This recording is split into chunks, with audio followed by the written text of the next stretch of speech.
Lost you guys, sorry.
Good morning and welcome to another News and Views. I'm your host, Don Burgess, and with me today is LaKiesha-Marie Wolffe, CEO and founder of A New Life, Disabling Challenges.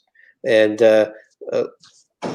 LaKiesha, for people who don't know what A New Life is, can you explain to us what this charity does?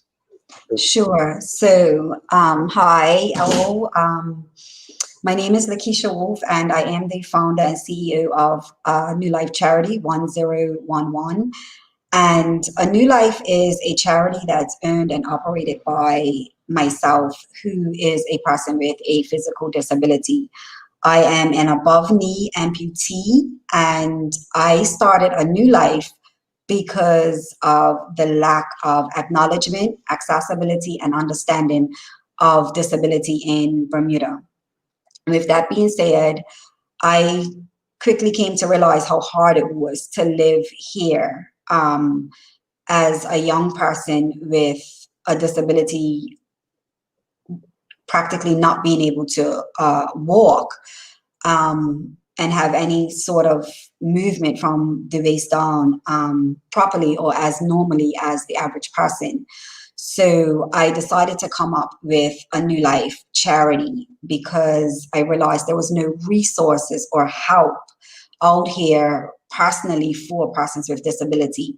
You either was blind, or you had to be deaf, or you had to be really ill, like with cancer or some sort of really bad sickness, in order to get some sort of help. Other than that, they just, okay, you're on financial assistance, and then that's it. I couldn't if I couldn't work, you apply for your disability through social insurance, but you couldn't work more than 4 hours a week. So if I worked a part-time job to just help myself gain any extra income while recovering, I wasn't able to keep my disability. So therefore, it didn't make sense to even have a job because I couldn't make more money than my disability, but my disability wasn't enough money to sustain off of, even if you had to rely on financial assistance. So therefore, I decided that A New Life can be here to provide an economic program and help with resources to help persons with disabilities. Filling out paperwork and going through all of those different things could be a very tedious process. And that's what A New Life is here to do. And we're here to also get involved as a consultant for different companies around Bermuda to help them start putting in place disability policies. No companies in Bermuda has, as far as I know, has an actual disability policy. And also these like disability awareness in the workplace, just being aware of disability. Disability isn't always physical. It can also be mental. It's a learning. It's all different sorts of disabilities, and just having this knowledge or accessibility in the workplace is very good and informative. And I feel that Bermuda lacks in that area, and that's where A New Life comes in. So we're there to help people with economic resources that could society doesn't see as a necessity, or what our governments doesn't see as a necessity. From your own experience, what do you think are like some of the top 3 or 4 challenges or problems that you faced in dealing with this? The one real challenge for us was definitely a financial issue.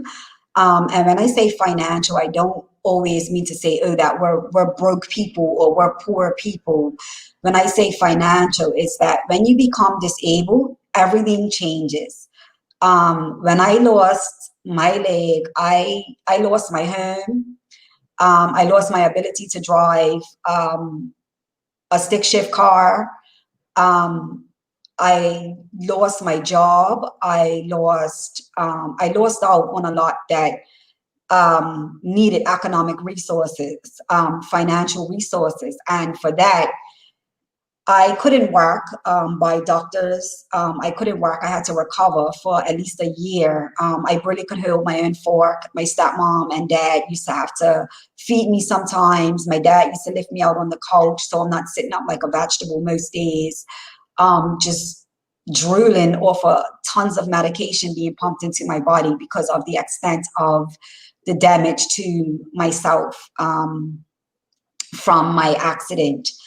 And so with that being said, financial assistance is probably the biggest problem that we suffer as disabled people. The second one would definitely be the lack of accessibility around our different areas of Bermuda. Hamilton, Dockyard, St. George's, just not having the right things in place, parking bays or different monitoring systems for persons with disabilities, whether it's deaf, blind, or physical disabilities. It's really hard to maneuver or be able to engage in the outside world the way that a normal bodied person would with disabilities. The third thing I would say would be our voice.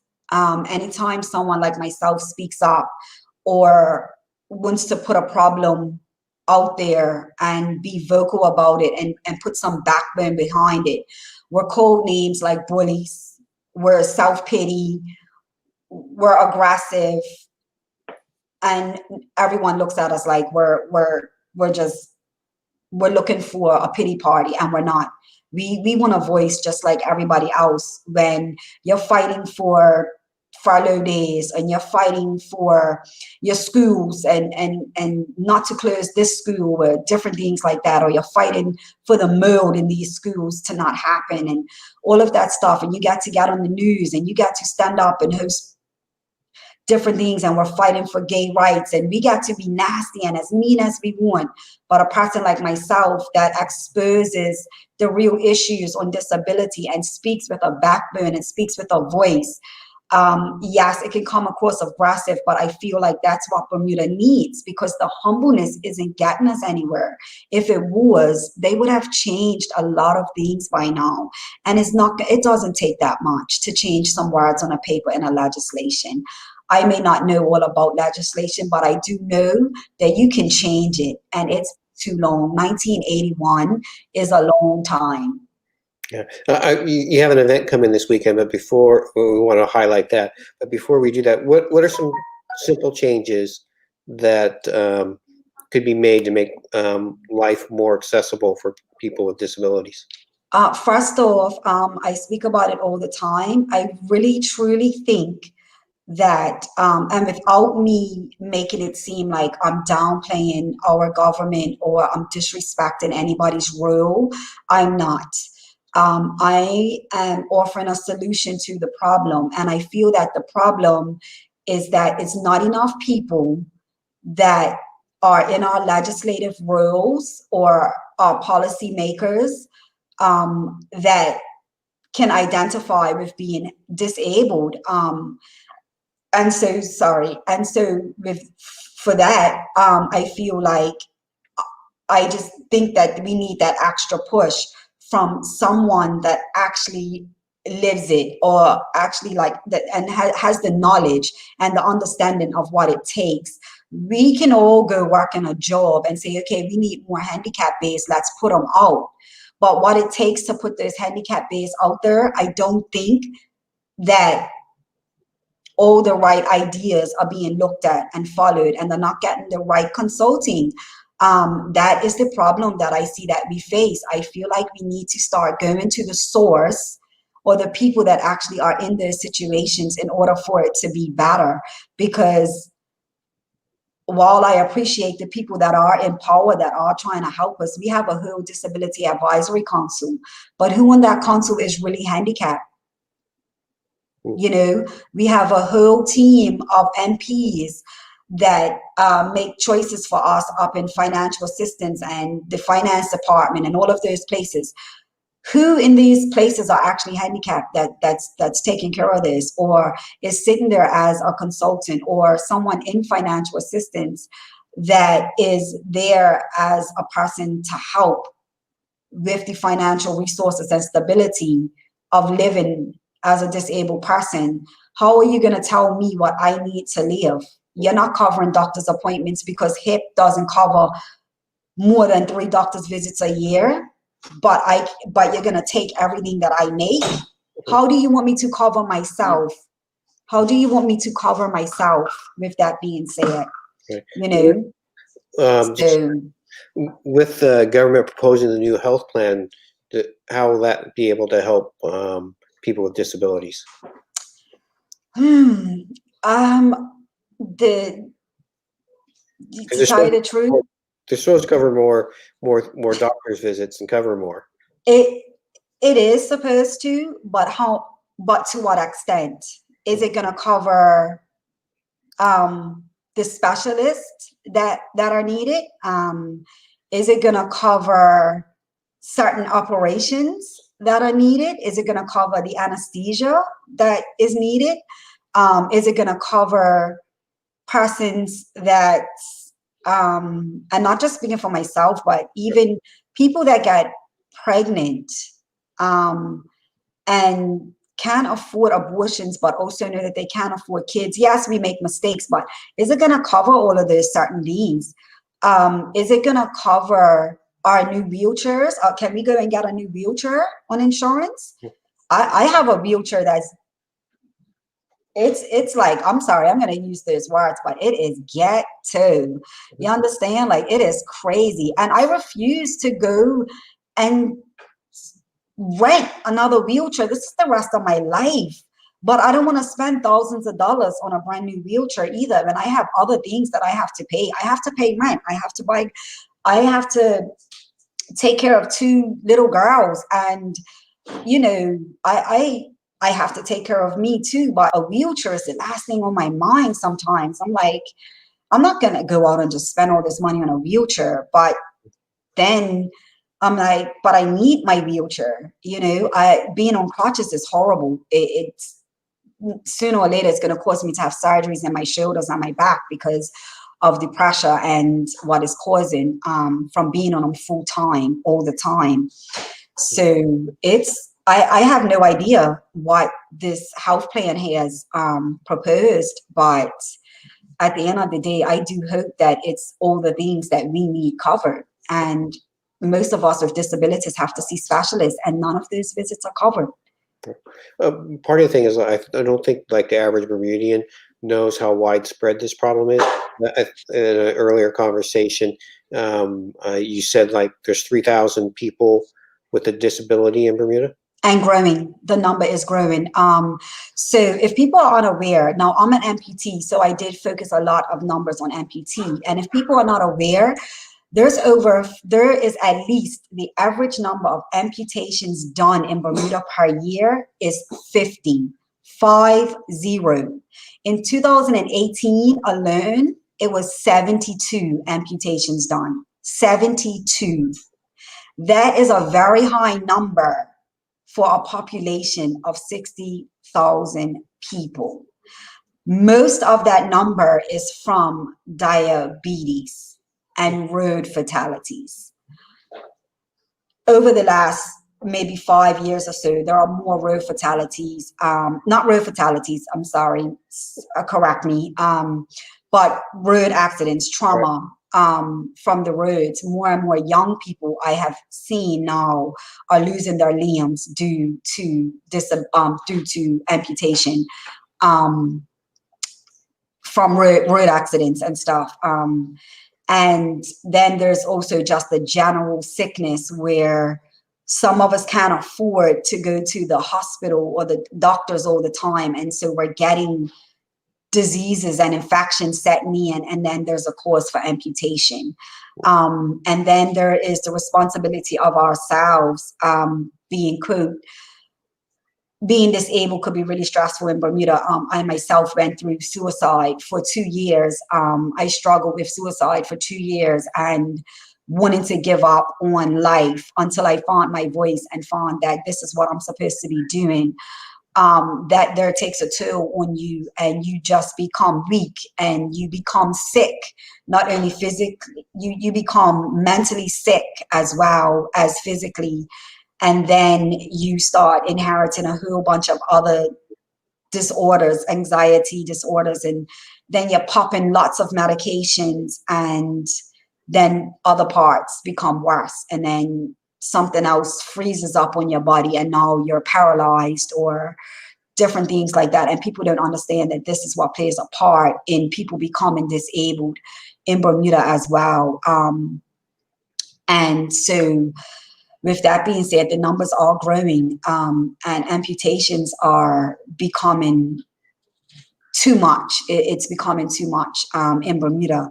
And the more amputations we have, especially when it comes to our legs, the more accessibility problems we're going to have in Bermuda, because Bermuda does not have the infrastructure to suffice the number of persons with disability. And so with that being said, they definitely need more people in the government sector or in more private sectors that actually provide policy changes and infrastructure changes for persons with disabilities. Okay. Now, with COVID-19 striking, a lot of charities have faced problems in fundraising. Mm-hmm.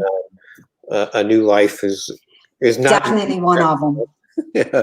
But this weekend, you have an exciting event on Sunday with a couple great headlining acts. So why don't you go ahead and tell us a little bit about that? Yes. So on Sunday, August the 16th, A New Life is supposed to be hosting a show called A Night of Soul. We did it last year. A few people last year, our attendance was amazing. And our only critique was to go bigger. So this year we wanted to go bigger, but of course, COVID-19 kind of put a little bit of a damper on that. And our show is supposed to be headlining Joy T. Barnum and the Soul Brothers, along with performances by saxophonist Justin Eben and violinist Tiffany Fox from String Collective. It's an open air event. It's a free event, but we're asking everyone to bring donations because New Life is trying to raise money to open up our Bermuda's first prosthetic and disabilities care facility next year in 2020. And with all my power, I'm doing as much as I can to make that facility happen because it's well needed on island. Also, so with that event, we're asking you guys to bring your tents, your snacks, your food. We're going to have Bermuda Cupcake Company on site, just providing light refreshments, snowballs, some ice cream and slushes and different things like that. And it's just a nice event out. It's a soulful event for you to just come out. But unfortunately, we are awaiting our exemption letter for this event so that we can raise funding. The event is also being streamed live by the wonderful, awesome people of Bermuda who have been a great sponsor for this event. So I personally want to thank you guys at Bermuda for doing this. You was very amazing at your responses, and I feel very blessed to have you guys be a big sponsor for us. And so during the event, everyone at home will be able to see the event stream live. And we're asking if you guys can make donations to the event, to the charity, so that we can make this possible, and also to raise funds to continue with our economic program, which is, like I said, to help persons with disabilities, to fund resources that government doesn't see as a necessity. And you have a very modest fundraising goal for Sunday. At least I think it's modest. How much you trying to raise, and what specifically do you think that money can go towards? Okay, well, technically, we want to raise at least $50,000. I know that the event alone may not raise $50,000, but we do want to raise $50,000 because we want to be able to put a portion into our economic program, and the other half we definitely want to put towards our prosthetics and disability care facility. We already have our own space and location up in Cedar Parkade. Thank you, Gibbons Management, for that space. They've been awesome during the COVID-19, so I have to give them a great shout out because they've been awesome at allowing us with renting their space, adhering to guidelines of COVID-19 and understanding what positions we stand in during this time financially. So definitely a big shout out to Gibbons Management's team for that. But we do have our own space, and we don't need to look for anything bigger as far as having our disability center. Our goal is to definitely Here's what I found online. Our goal is to definitely partner with someone, or have a great investor, an insurance company, a podiatrist of some sort, so that we can really make this a real facility using other expertise that I'm not a full expert on, but I'm definitely an expert on the whole disability side and having knowledge of living as a disabled person and what it takes to get up every single day to fight this fight, and especially to live in a country that is very behind on disability. So that's what our gain is, to raise this money for. We want to be able to just start buying lighter things for the facility, to be able to start just doing smaller things in Bermuda at best, and hopefully by the end of 2021 we would have scaled to be a bigger charity, be able to provide more, and at least have our facility somewhat operational where we can help resource certain things. Now, there is a bit of urgency that you need a certain amount of funds by September 1st. Yes. What amount is that, and why is that so important? Well, because we are a new charity, we are also the only charity like this in Bermuda, and so we don't want to close down. We don't want to have to be shut down due to financial hardships from COVID-19.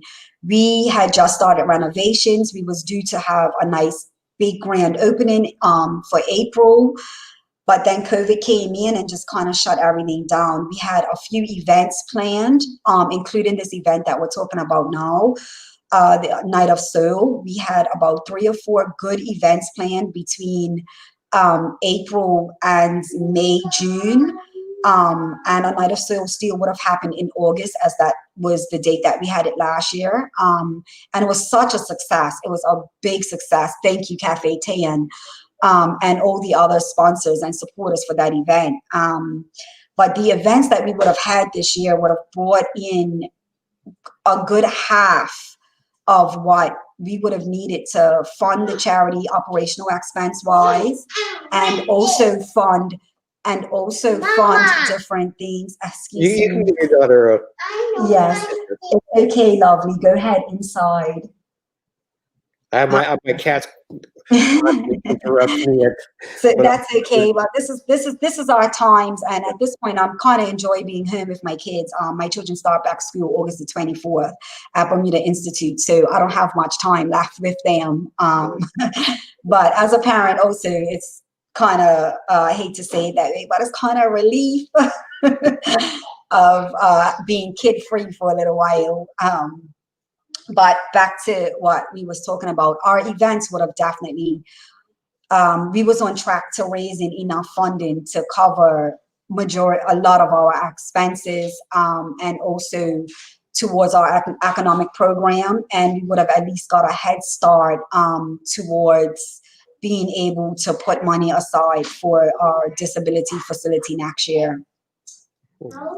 So just to sort of recap that, you haven't given us any banking information. Do you have that at hand? If people want to get started. Yes, actually, I do have my banking information. I actually have to just pick it up. Sorry. You know, having a baby running around kind of gets me a little ill prepared, but I can give you our account information. You can actually go online to a New Life. Website? Not go online, actually, I'm sorry. You can log on to Bank of Butterfield, and you can log on to Bank of Butterfield. It's okay. You can take a moment to take care of your family. I can't. Okay, Liz, mommy needs her phone right now. So I want to log in to give them the proper account information.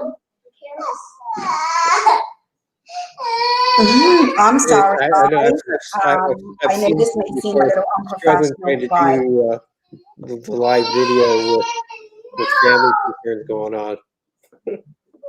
Yeah, I'm sorry. It may seem a little unprofessional to some people, but unfortunately, this is the life of a mom and having that terrible 2 and terrible 3s and terrible 4s. So, okay, so here we go.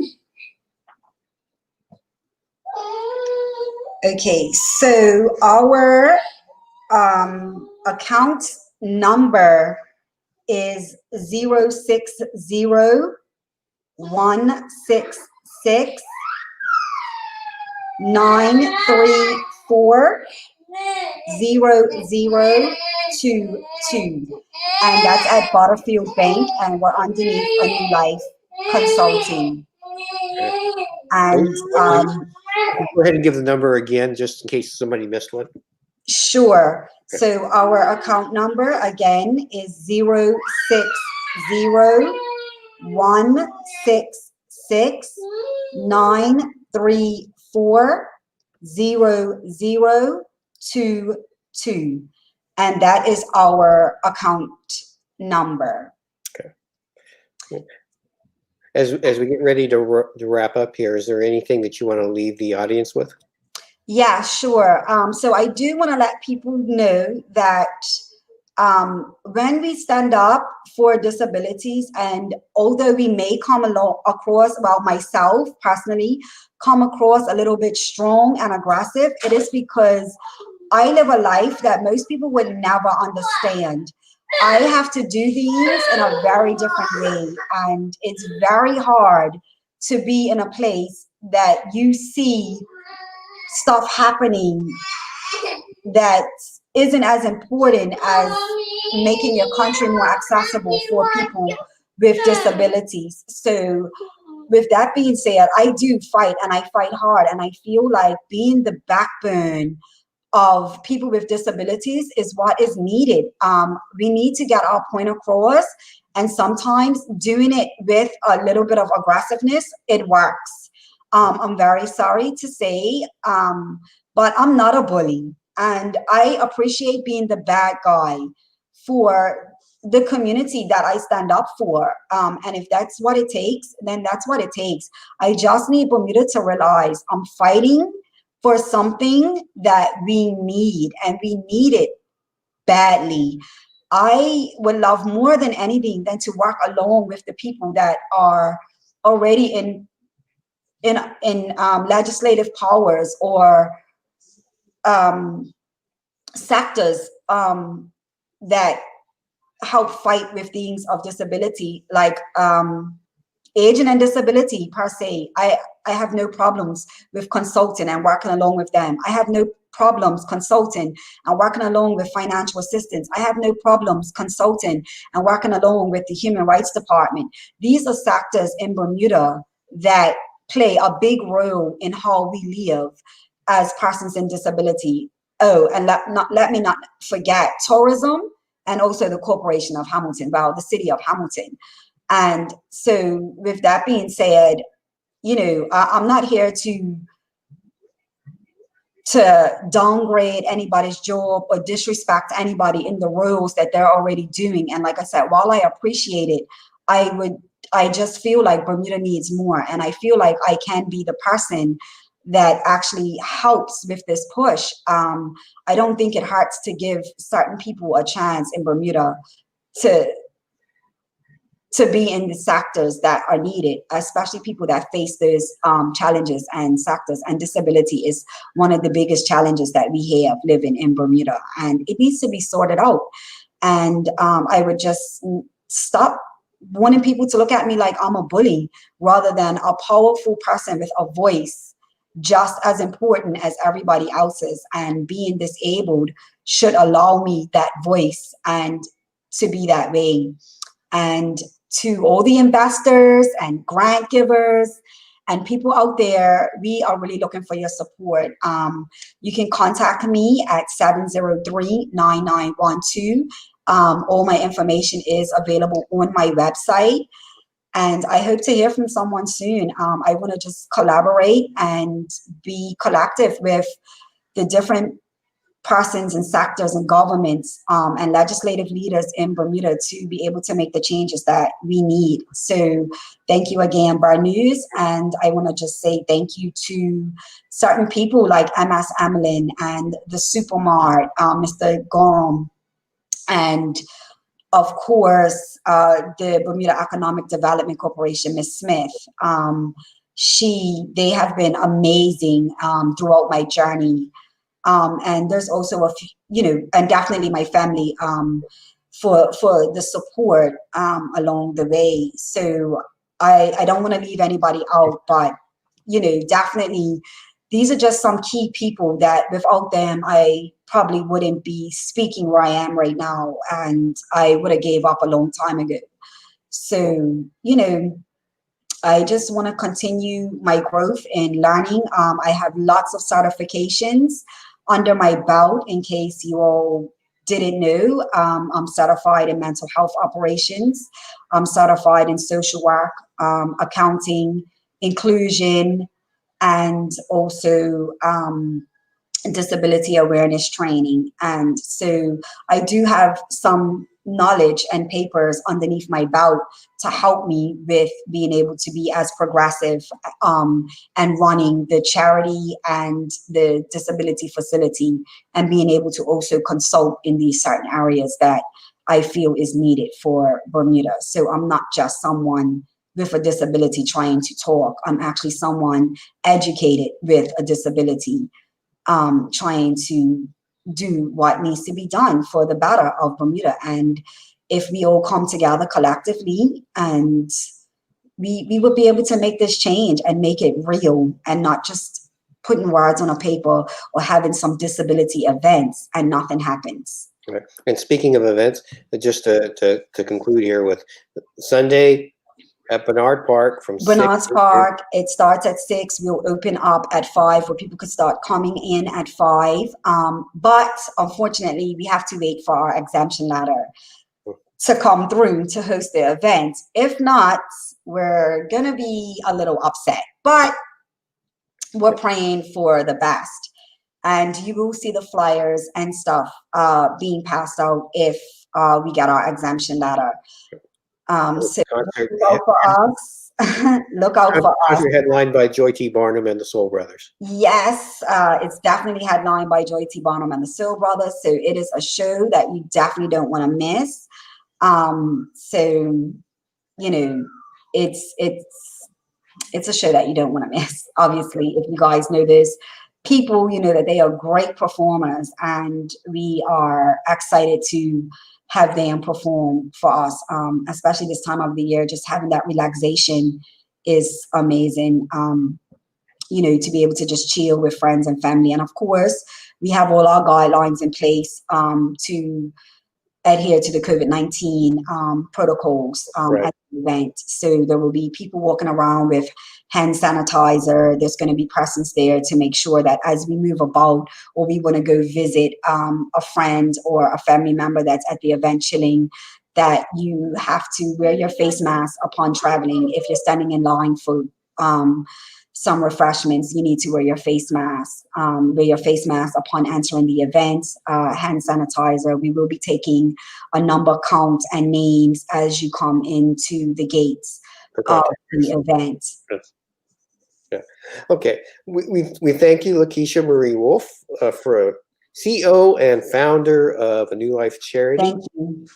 And from all of us here at Burn News, not only to you, but to all our audience, wherever they may be over the world, I'm your host, Don Burgess, and as always, have a beautiful day.